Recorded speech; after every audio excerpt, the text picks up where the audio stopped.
पति राखी प्रहलाद की सुबह भरोसो मोर।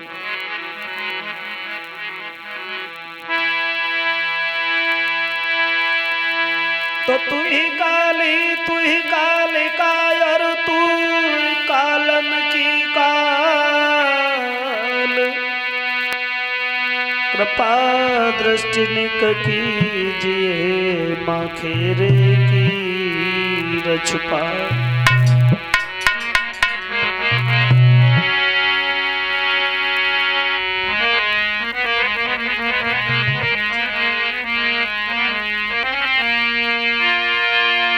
हरि मैया दुर्गे तो सुमेरे,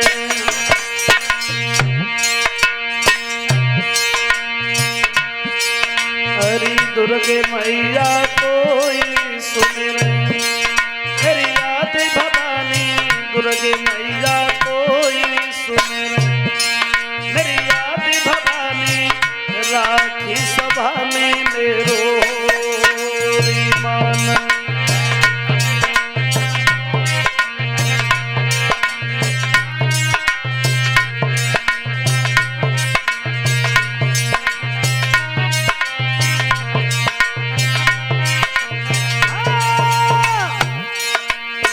दुर्गे मैया तो सुमिरे। मेरी याद भवानी दुर्गे मैया तो सुमिरे। मेरी याद भवानी राखो सभा में मेरो।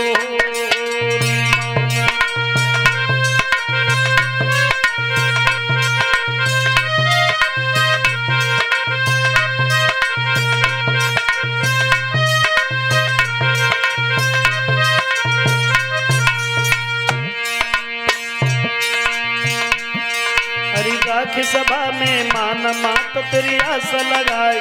डारे राक्षस मार के करिया गन्ना आई रे। राखी सभा में मान मात तेरी आस लगाई। डारे राक्षस मार के करिया गन्ना आई रे। मेरी दुर्गे मात भवानी भक्तन के पीछे राक्षस की बैठारी कुर्बानी। मैया दुर्गे तो सुमेरे। मेरी याद भवानी दुर्गे मैया तो सुमेरे। मेरी याद भवानी राखो सभा में मेरो मान।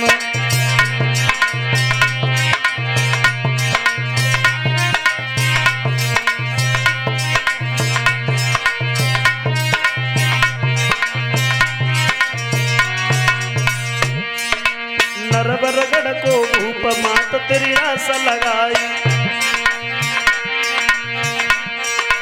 नरबरगढ़ को भूप मात तेरी आस लगाई। डारे राक्षस मार के करिया गन्ना लाई रे। तेरी लीला जग से न्यारी। तेरे तेरो दास मात सुध ले ले आज हमारी। दुर्गे मैया तो सुमेरे। मेरी याद भवानी दुर्गे मैया तो सुमेरे। मेरी याद भवानी राखो सभा में मेरो मान।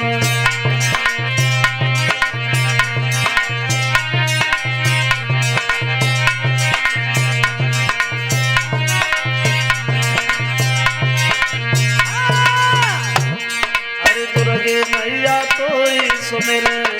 मेरी याद भवानी दुर्गे मैया तो सुमिरे। मेरी याद भवानी राखो सभा में मेरो मान।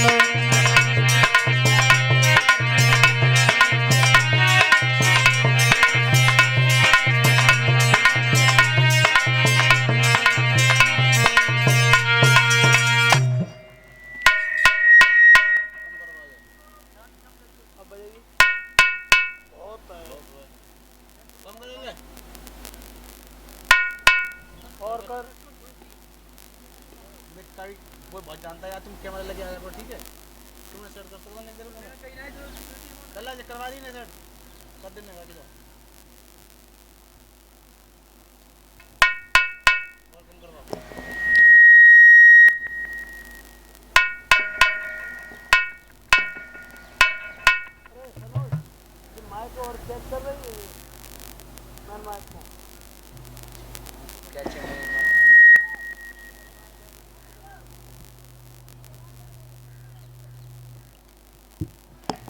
परम आदरणीय उपस्थित हमारे समस्त श्रोता बंधु,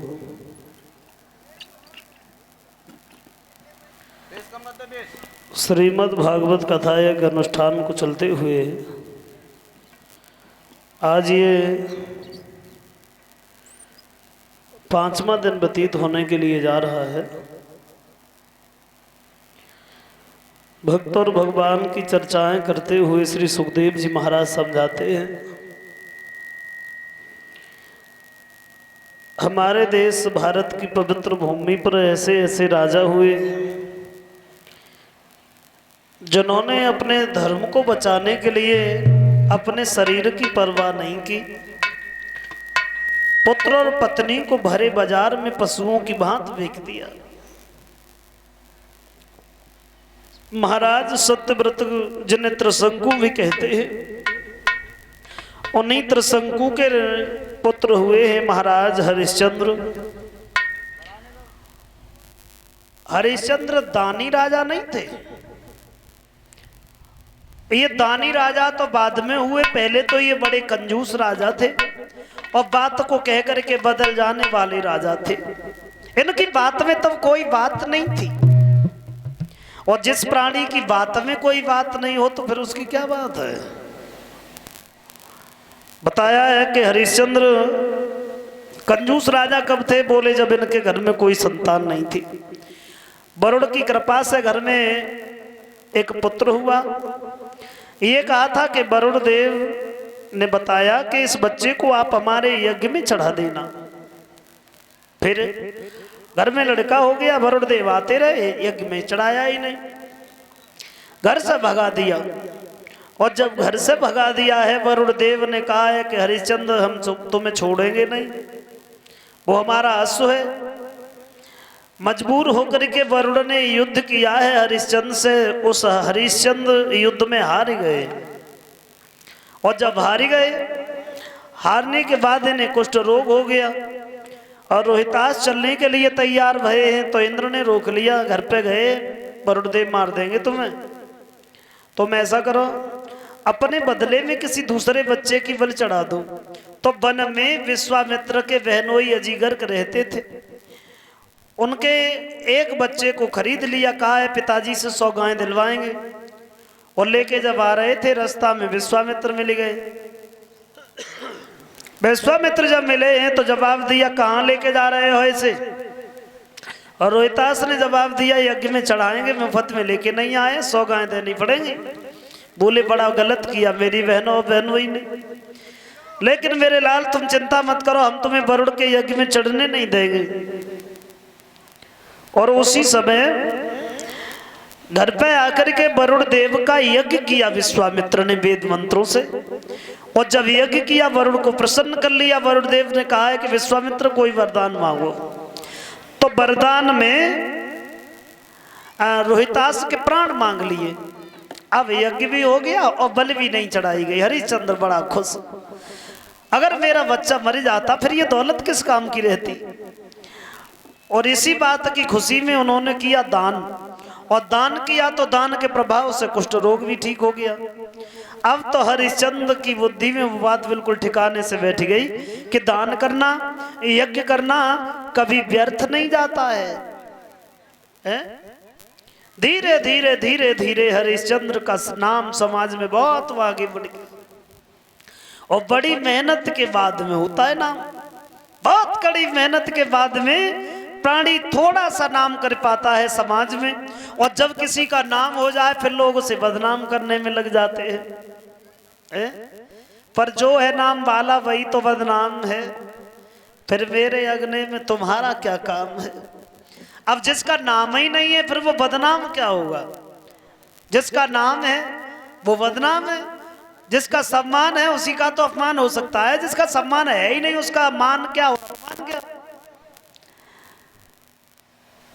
धीरे धीरे धीरे धीरे देवताओं की सभा लगी थी, वहां भी हरिश्चंद्र के नाम की चर्चाएं तो होने लगी।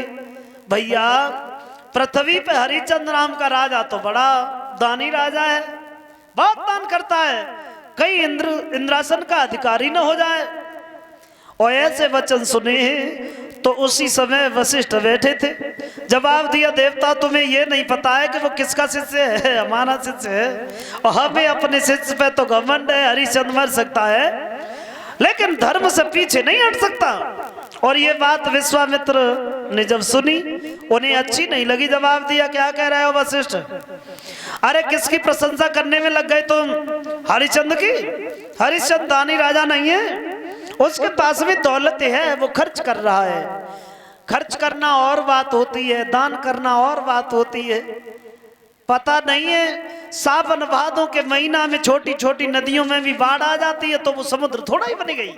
समुद्र समुद्र रहेगा, नदियां नदियां रहेंगी। एक बात के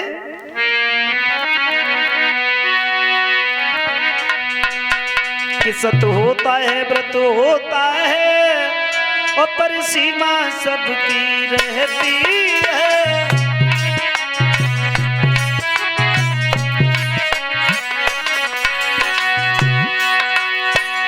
बोले ही विश्वामित्र, सत होता है, व्रत होता है, पर सीमा सबकी रहती है। सावन भादों के दिन पाएगी सरिता भी चढ़ के रहती है।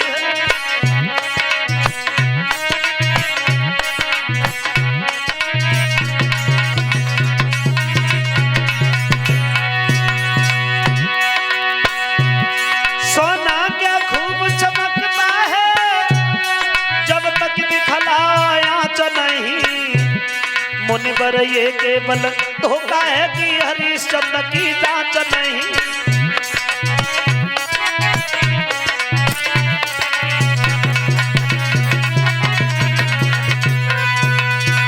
जवाब दिया है, सोना भी तभी चमकता है जब उसे अग्नि में डाला जाता है। हरिश्चंद्र की आजमाइश नहीं की है अभी किसी ने। कोई बात नहीं, अगर हमने एक ही झटके में हरिश्चंद्र को न टिका दिया तो मैं भी गादी का पुत्र नहीं हूं। वशिष्ठ बोले, तो जाओ आजमा के आओ अपना बल। कोई बात नहीं, आगे बढ़े। और आगे बढ़ने के बाद वहां से चले, और जाते ही जाते नतीजा ये हुआ कि ये घुस गए विश्वामित्र सूकर बन करके हरिश्चंद्र के बाग में। और जब हरिश्चंद्र के बाग में घुसे उसी समय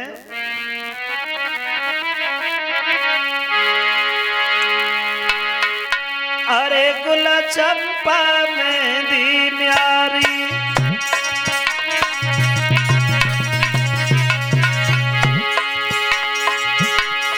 अरे गुल चंपा में दी न्यारी, और सब तोड़ गई फुलवारी।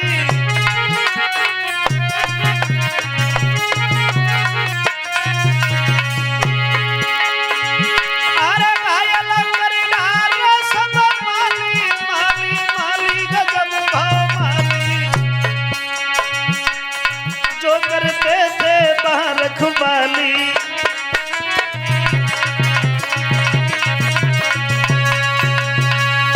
मेरे भैया, हरिश्चंद्र की आजमाइश करने के लिए विश्वामित्र सूकर बन करके घुस गए बाग में।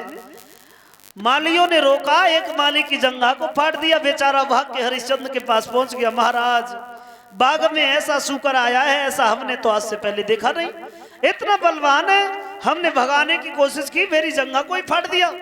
फिर यहाँ क्यों आए हो? बोले यहाँ हम इसलिए आए हैं, आप चल के उसका वध करो। जवाब दिया, संध्या का समय है और मेरा एक नियम, एक सिद्धांत है। कैसा सिद्धांत? ये है मेरा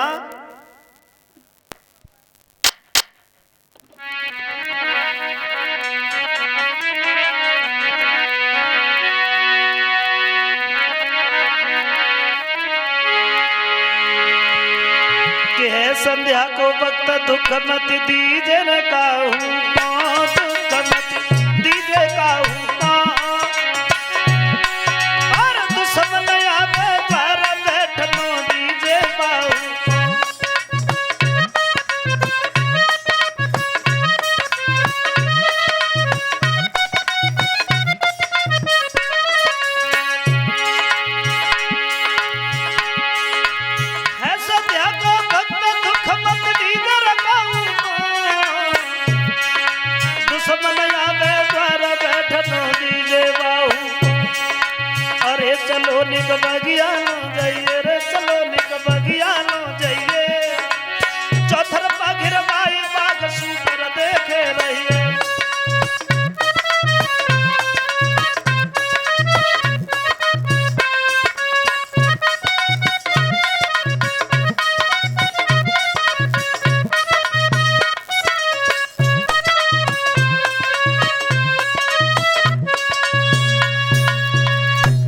जवाब दिया सवेरा होगा तब हम आएंगे। और धीरे धीरे धीरे धीरे मेरे भैया अंत में नतीजा ये हो गया है, महाराज हरिश्चंद्र ने सारी रात बैठ करके विश्राम किया। सवेरा जब हुआ है सिपाहियों को लेकर के पहुंच गए बाग में और आदेश दे दिया, घेर लो चारों तरफ से, भागो, किसी भी तरीका से बचना नहीं चाहिए शुक्र। अगर किसी नौकर के पास से निकल गया फिर मैं उसे जिंदा नहीं छोड़ेंगे। और उसी समय कहने की देर थी, देखते ही देखते कि घिर गओ बाग झट राजा को सरदारन से जल्लादना से।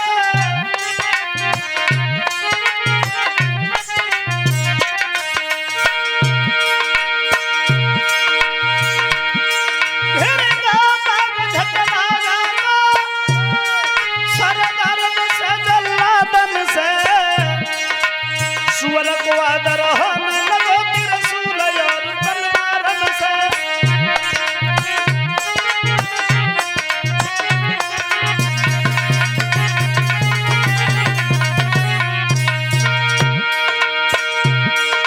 सुअर को आदर होने लगो त्रिशूलन से तलवारन से। सुअर को आदर होने लगो त्रिशूल और तलवारन से।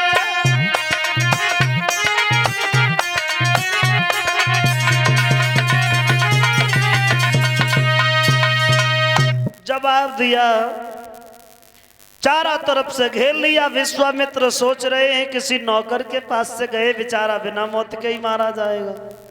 ये तो क्यों ना हरिश्चंद्र के ही पास से निकले, क्या बिगाड़ेंगे हमारा। फिर जहां पर घोड़ा लिए खड़े थे महाराज हरिश्चंद्र, उन्हीं के घोड़ा के सामने से छलांग लगाई, भाग गए। क्या देखा है कि हरिश्चंद्र देखा कि थोड़े पीछे रह गए, एक झाड़ी में छिपे और ब्राह्मण बन गए। और जैसे ही हरिश्चंद्र घोड़े पे सवार होके आगे बढ़े तो दोनों हाथ जोड़ के प्रणाम किया, हे ब्राह्मण देव, और तुमने इधर से कोई सूकर भागता हुआ देखा है क्या। बोले देखने में राजा राजकुमार से लगते हो, क्या नाम है तुम्हारा। और भाई कैसे राजा हो जो सूकर का शिकार करते हो। जवाब दिया, भगवान मेरा नाम तो हरिश्चंद्र। हरिश्चंद्र, हरिश्चंद्र तो तुम हो ही नहीं सकते। क्यों क्यों, हरिश्चंद्र बहुत बड़ा राजा है। जवाब दिया, महाराज समाज के लोग तो हमें ही हरिश्चंद्र कहते हैं। बोले अगर तुम हरिश्चंद्र हो फिर तो हमारी किस्मत खुल गई। क्या, क्योंकि मैं तुम्हारे ही पास में आया था। क्यों, कोई दान की इच्छा से आए हो। बोले मैंने तेरा बड़ा नाम सुना है रे। कैसा।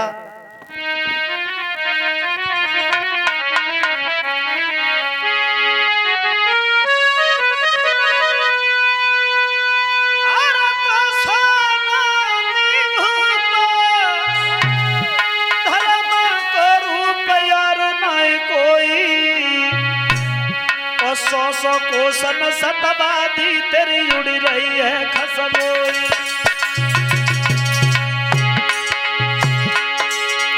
हरिश्चंद्र, बहुत नाम है तुम्हारा समाज में।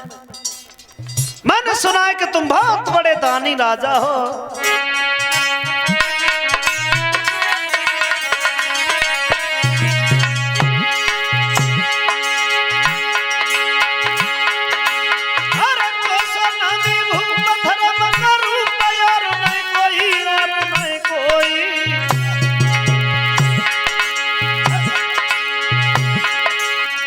सौ सौ कोसन सतवादी तेरी उड़ी रही है खसबोई।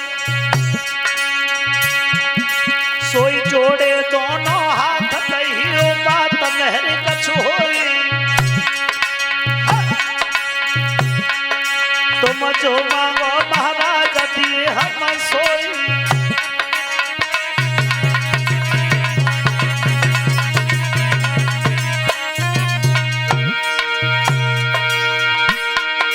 अरे जोड़े दोनों हाथ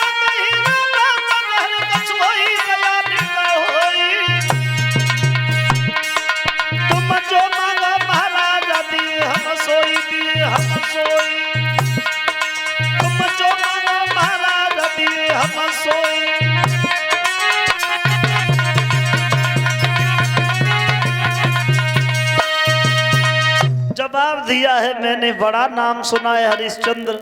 हरिश्चंद्र बोले महाराज जैसा नाम सुना है, अब उतना बड़ा राजा तो नहीं है। हाँ, अगर कोई दान की इच्छा से आए हो आप तो मांगो, क्या मांगना है? बोले हमें अपने लिए तो कुछ नहीं मांगना है, हमारे घर पे हमारी बेटी है, सोचा है कि जवान बेटी है, हाथ पीले हो जाएं तो उसके लिए कुछ दौलत चाहिए। तो बोले बता, बोले ऐसे नहीं मांगेंगे हरिश्चंद्र हम। फिर कैसे मांगोगे? बोले हम तब मांगेंगे पहले आप अपने गुरु की कसम खाओ और तिरवाचा भरो, उसके बाद ही हम कुछ मांगेंगे। जवाब दिया इसका मतलब है आज तक ऐसे वैसे राजाओं से दान मांगते रहे हो, बात तिरवाचा की है और गुरु की सौगंध की कोई बात नहीं है श्रीमन।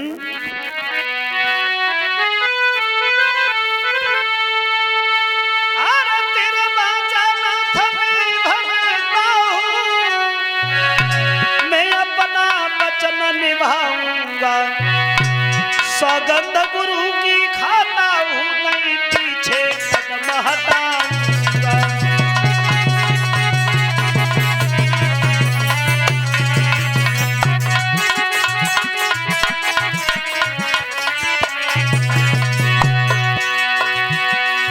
हे ब्राह्मण देव, क्या मांगना है तुम्हें मांगो, आप जो मांगोगे हम आपको वही देंगे, वही देंगे, वही देंगे।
भगवंतों में मांगो, आप जो मांगोगे हम आपको वही देंगे। और जो ऐसे वचन सुने, जवाब दिया हरिश्चंद्र नाम भी मैंने ऐसा ही सुना है तुम्हारा, और तुम तो शायद वैसे ही हो। जवाब दिया है भगवान ये सब आपकी ही कृपा है, आपका आशीर्वाद है। और उसी समय नतीजा ये हुआ है कि महाराज हरिश्चंद्र से कहा है कि देखो हरिश्चंद्र, घर पे बेटी शादी के लायक है, बेटी के हाथ पीले हो जाएं, थोड़ी सी दौलत दे दो। बोले भगवान यहाँ तो कुछ नहीं है, घर पे चलो तो आप जो बताओगे वो मिल जाएगा। बोले अब घर तक नहीं चला जाएगा, ऐसा करो यहाँ जो भी है उसी को दान में दे दो। बोले कुंजी लगाम के अलावा कुछ नहीं है यहाँ पे महाराज। तो जवाब दिया इसी का दान कर दो फिर। और जैसे ही ये कहा तो हरिश्चंद्र देर ही नहीं लगाई, उसी कुंजी लगाम को दान में दिया। एक बात कही है कि सुनो, कोई भी दान बिना संकल्प के पूर्ण नहीं माना जाता है हरिश्चंद्र। तो बोले संकल्प बोलो। बोले उसकी दक्षिणा अलग से लगेगी। कितनी? बोले ज्यादा नहीं, 60 भार सोना। कितना सोना मांगे बैठे हरिश्चंद्र से? 1 भार और 96 शेर का होता है, और 1 शेर लगभग 950 ग्राम का होता था, अब तो शेर बन रही है। 1 शेर 96 वो 950 ग्राम का होता है। जवाब दिया है भगवान कोई बात नहीं, आप घर पे चलो और मिल जाएगा आपको।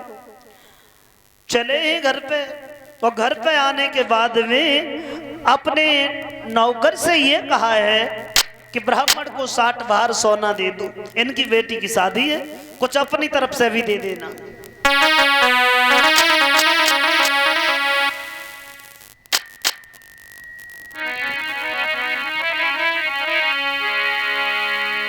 तो राजा ने अपने नौकर को आज्ञा दी सोना लाने की।